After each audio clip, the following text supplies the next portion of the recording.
Para mi amiga Amelia Hinojosa, quien con gran generosidad me permitió contar los detalles de su historia y a la vez me otorgó la libertad de inventar cuando fuera necesario.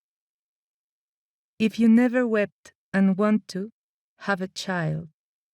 David Foster Wallace, Incarnations of Burned Children. Scendono dai nostri fianchi i lombi di tanti figli segreti. Alda Merini, Reato di Vita. El hombre que se considera superior, inferior o incluso igual que otro hombre no comprende la realidad. Buda, el Sutra del Diamante. Mirar a un bebé mientras duerme es contemplar la fragilidad del ser humano. Escucharlo respirar suave y armoniosamente produce una mezcla de calma y sobrecogimiento. Observo al bebé que tengo frente a mí, su cara relajada y pulposa, el hilo de leche que escurre por una de las comisuras de sus labios, sus párpados perfectos. Y pienso que cada día uno de los niños que duermen en todas las cunas del mundo deja de existir. Se apaga sin hacer ruido, como una estrella perdida en el universo, entre miles de otras que siguen alumbrando la oscuridad de la noche, sin que su muerte provoque en nadie desconcierto, con excepción de sus parientes más cercanos. Su madre queda desconsolada de por vida, a veces también su padre. Los demás lo aceptan con resignación pasmosa. La muerte de un recién nacido es algo tan común que a nadie sorprende. Y sin embargo, ¿cómo aceptarla cuando uno ha sido alcanzado por la belleza de ese ser intacto? Veo a este bebé dormir, enfundado en su mameluco verde, con el cuerpo totalmente suelto, la cabeza hacia un lado sobre la pequeña almohada blanca, y deseo que siga vivo, que nada perturbe su sueño y tampoco su vida, que todos los peligros del mundo se aparten de él y el vendaval de las catástrofes lo ignore en su paso destructor. Nada te sucederá mientras yo esté contigo, le prometo, aun sabiendo que miento, pues en el fondo soy tan impotente y vulnerable como él. Primera parte. 1. Hace un par de semanas llegaron nuevos vecinos al departamento de junto. Se trata de una mujer con un niño que parece descontento con la vida, por decirlo menos. Nunca lo he visto, pero me basta escucharlo para darme cuenta. Vuelve de la escuela hacia las 2 de la tarde, cuando el olor a comida que sale de su casa se esparce por los pasillos y las escaleras de nuestro edificio. Todos nos enteramos de que ha llegado por la manera impaciente en que toca el timbre. Apenas cierra la puerta, comienza a gritar a altos decibeles para quejarse del menú. A juzgar por el olor, la comida en esa casa no debe ser ni sana ni apetecible, pero la reacción del niño es sin duda exagerada. Profiere insultos y palabras soeces, algo desconcertante en un chico de su edad. También azota las puertas y arroja toda clase de objetos contra las paredes. Las crisis suelen ser largas. Desde que se mudaron me han tocado 3, y en ninguna de estas ocasiones pude escucharla hasta el final, de modo que no sabría decir cómo terminan. Grita tan fuerte y con tanta desesperación que obliga a salir huyendo. Debo admitir que nunca me he llevado bien con los niños. Si se me acercan, los esquivo. Y cuando me resulta inevitable interactuar con ellos, no tengo la menor idea de cómo hacerlo. Me cuento entre las personas que se tensan por completo si en un avión o en la sala de espera de algún consultorio escuchan el llanto de un bebé, y que enloquecen si éste se prolonga durante más de 10 minutos. Tampoco es que los críos me disgusten por completo. Verlos jugar en un parque o descuartizarse por un juguete en el arenero puede incluso resultarme entretenido. Son un ejemplo viviente de cómo seríamos los seres humanos si no existieran las reglas de urbanidad y civismo. Durante años, traté de convencer a mis amigas de que reproducirse constituía un error irreparable.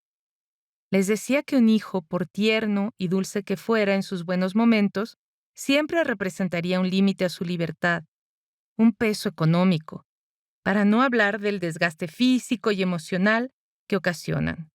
9 meses de embarazo, otros 6 o más de lactancia, desveladas frecuentes durante la niñez y luego una angustia constante a lo largo de su adolescencia. Además, la sociedad está diseñada para que seamos nosotras y no los hombres quienes se encarguen de cuidar a los hijos, y eso implica muchas veces sacrificar la carrera, las actividades solitarias, el erotismo y en ocasiones la pareja. Les explicaba con vehemencia, ¿vale realmente la pena? 2. En aquella época, viajar era muy importante para mí. Aterrizar en países lejanos de los cuales no sabía gran cosa y recorrerlos por tierra, a pie o en autobuses destartalados, descubrir su cultura y su gastronomía, estaba entre los placeres de este mundo a los que de ninguna manera se me habría ocurrido renunciar. Parte de mis estudios los hice fuera de México. A pesar de la precariedad con la que vivía entonces, veo ese tiempo como una etapa más ligera de mi vida. Un poco de alcohol y un par de amigos bastaba para convertir cualquier noche en una fiesta. Éramos jóvenes, y a diferencia de ahora, desvelarnos no nos causaba estragos en el cuerpo. Vivir en Francia, incluso con poco dinero, me daba la oportunidad de conocer otros continentes. Cuando permanecía en París, dedicaba muchas horas a leer en bibliotecas, a ver teatro, ir a bares o a clubes nocturnos. Nada de eso resulta compatible con la maternidad. Las mujeres con hijos no pueden vivir así, al menos no durante los primeros años de crianza. Para permitirse una simple tarde de cine o una cena fuera de casa, necesitan planearlas con mucha anticipación, conseguir una niñera o convencer a su marido de cuidarle a los hijos. Por eso, siempre que las cosas empezaban a volverse serias con un hombre, le explicaba que conmigo jamás podría reproducirse. Si discutía o se asomaba algún indicio de tristeza o inconformidad en su rostro, yo apelaba de inmediato a la sobrepoblación de la tierra, un motivo poderoso y lo suficientemente humanitario para que no me tachara de amargada o peor aún de egoísta, como suelen llamarnos a las que hemos decidido escapar al papel histórico de nuestro sexo. A diferencia de la generación de mi madre, para la que resultaba aberrante no tener hijos, en la mía muchas mujeres decidieron abstenerse. Mis amigas, por ejemplo, se podrían dividir en grupos igual de grandes, las que contemplaban abdicar de su libertad e inmolarse en aras de la conservación de la especie, y las que estaban dispuestas a asumir el oprobio social y familiar con tal de preservar su autonomía. Cada una justificaba su postura con argumentos de peso. Como es natural, yo me entendía mejor con las segundas. Alina era de esas. Nos conocimos en nuestros 20, en esa época que en muchas sociedades se considera aún la mejor edad para procrear, pero ambas sentíamos una versión semejante a lo que llamábamos con complicidad el grillete humano. Yo estudiaba un doctorado en literatura y tanto mi beca como mi condición de freelance estaban lejos de proporcionarme cualquier seguridad económica. Alina tenía un trabajo demandante, pero bien pagado, en un instituto de arte, y hacía lo posible por formarse sobre la marcha como gestora cultural. Aunque sus ingresos duplicaban los míos, prescindía de una buena parte de ellos para enviarlos a su familia. Su padre estaba enfermo desde hacía muchos años y vivía solo en un pueblo de Veracruz, mientras que su madre intentaba recuperarse de una embolia. Alina llegó muy pronto a esa etapa de la vida en que los padres dependen de nosotros. ¿Cómo habría podido además ocuparse de un hijo? En aquel entonces yo era una gran aficionada a las artes adivinatorias, en especial a la quiromancia y al tarot. Recuerdo que un día, después de una larga fiesta que dejó entre sus consecuencias 2 vasos rotos y un cementerio de botellas en el balcón, Aline y yo nos quedamos solas en mi departamento. Por la Rue Vieille du Temple, tan solitaria a esas horas, escuchamos los pasos del último invitado. Le pregunté si me dejaba leerle las cartas. Ella aceptó solo por complacerme, pues siempre he sido una mujer pragmática, y la idea de recibir mensajes de fuerzas invisibles le resultaba del todo descabellada. El tarot debía parecerle un juego como cualquier otro. La tirada que elegí aquella noche era ambiciosa, y abarcaba el resto de su vida. Alina cortó las cartas varias veces y luego las colocó sobre la mesa, en las posiciones que yo le iba indicando. Cuando estuvieron todas en su sitio, empecé a voltearlas lentamente, un poco a causa de la borrachera y un poco para darle teatralidad al momento. Mientras tanto, la historia iba apareciendo como se revela una fotografía cuando la sumergimos en el nitrato de plata. En medio del recorrido se presentaban la emperatriz, el 6 de espadas, la muerte y el ahorcado. La muerte, el arcano número 13 que en muchos tarots ni siquiera tiene nombre, es una carta que no siempre implica un deceso, pero trae consigo un cambio radical y profundo. Todo apuntaba a que una tragedia desviaría el rumbo de su existencia, quizás incluso la terminaría de tajo.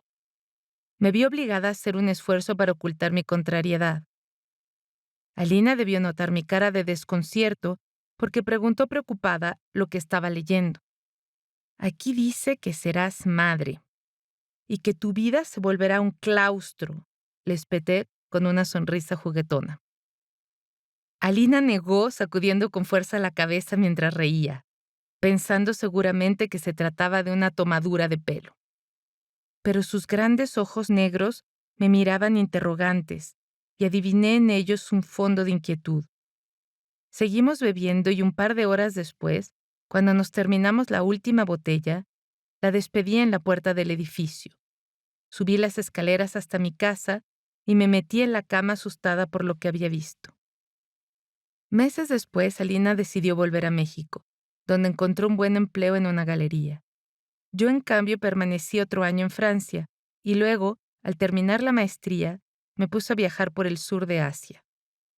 Recorrí a pie valles y senderos de montañas. Visité varios templos y centros de peregrinaje budista. Me fascinaban las monjas de hábitos marrones y cabezas rasuradas que habían decidido renunciar a la vida de familia para dedicarse al estudio y a la meditación. Me sentaba en silencio a unos metros de ellas para oírlas cantar con voces muy distintas a los cantos guturales de los lamas, o recitar sutras que hablaban de liberación y del fin del sufrimiento. La distancia es una prueba infalible para la amistad. A veces arrasa con ella como hace una helada con una buena cosecha. Pero no fue eso lo que ocurrió entre Alina y yo. Nos seguimos escribiendo y llamando con frecuencia, informándonos de los episodios más relevantes, la aparición de Aurelio en su vida, la salud de su padre, la elección de mi tema de tesis, y así se afianzó aún más el cariño que ya antes nos teníamos. 3. Cuando uno es joven, resulta fácil tener ideales y vivir conforme a ellos. Lo complicado es mantener la coherencia a lo largo del tiempo y a pesar de los retos que nos impone la vida. Poco después de cumplir los 33, empecé a notar la presencia e incluso el encanto de los niños. Llevaba un par de años viviendo en pareja con un artista asturiano que pasaba muchas horas en casa dedicado a su trabajo, impregnando el aire de nuestro departamento con el olor adictivo de sus óleos. Se llamaba Juan. A diferencia de mí, sabía y le daba placer convivir con niños. Siempre que en el parque o en casa de amigos se encontraba con uno, dejaba lo que estuviera haciendo para conversar con él. No sé si fue influencia suya o si surgió de mi propio cuerpo, pero mientras estuvimos juntos empecé a bajar la guardia. Aunque seguía sin acercármeles, los chicos me causaban cierta curiosidad. Era bonito verlos caminar con sus mochilas a cuestas a la salida de la escuela o en la calle, rumbo a la estación del metro. Los miraba como se ve una fruta madura cuando uno tiene hambre.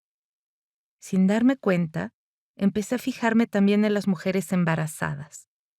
Las distinguía por todas partes como si de repente se hubieran multiplicado, y cuando coincidíamos en una fiesta o en la fila del cine, podía ocurrir que iniciara con ellas alguna conversación. Tanta era la curiosidad que me producían. Necesitaba entenderlas, saber si realmente habían elegido ese destino o si por el contrario acataban con resignación una exigencia familiar o social. ¿Cuánto tenían que ver sus madres, sus parejas, sus amigas en aquella decisión? Un sábado de invierno por la mañana, mientras remoloneábamos dentro de la cama, Juan y yo sacamos el tema de la reproducción.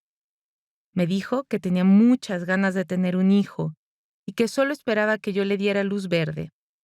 Era, hay que reconocerlo, un hombre muy tierno y seguramente también lo sería como padre.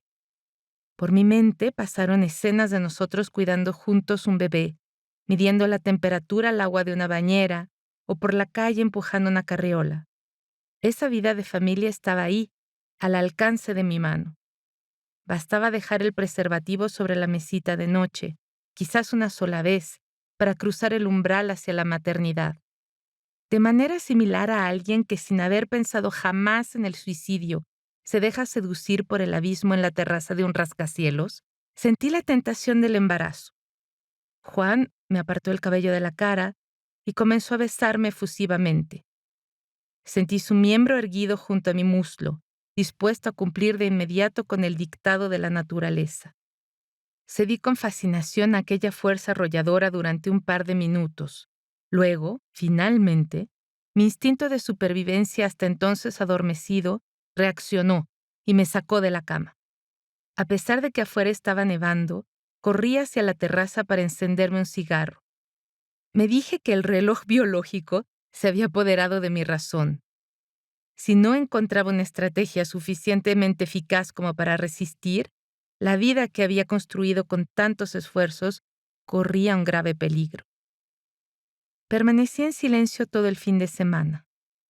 El lunes aparecí sin hacer cita en el consultorio de mi ginecólogo y le pedí que me ligara las trompas.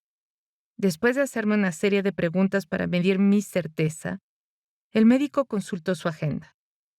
Entré al quirófano esa misma semana, convencida de que había tomado la mejor decisión de mi vida.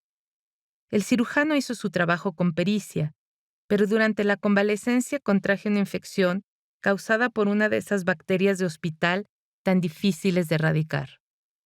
Volví a casa con fiebre y estuve así varios días sin explicarle a nadie lo que me había sucedido, ni siquiera a Juan.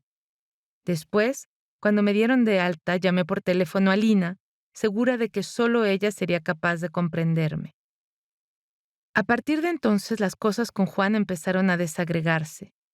Si antes disfrutábamos juntos del silencio, yo leyendo mientras él pintaba en su estudio, viendo cine clásico o caminando por el cementerio vecino a nuestra casa, ahora teníamos la sensación de perder el tiempo. La paciencia nos fue abandonando. Nos desesperábamos mutuamente. No fue una agonía larga y tampoco una ruptura excesivamente dolorosa, solo la constatación de que teníamos proyectos de vida distintos. Fui yo quien salió del departamento. Me largué con 3 escasas maletas que encontraron lugar en el sótano de una amiga. Luego busqué el vuelo más económico que pude a Katmandú y durante un mes me dediqué a peregrinar por diversos monasterios. En esos meses, Juan me escribió un par de correos que yo leí en el café internet polvoso y decadente de Parping. Sus cartas constituían una suerte de colofón para explicar lo obvio. Yo las leía, por respeto a nuestra historia, adivinando el contenido, hasta que en uno de sus últimos emails me anunció que estaba saliendo con una chica, una escultora canadiense con quien había coincidido en un coloquio y que esperaban un hijo. Te conozco, Laura.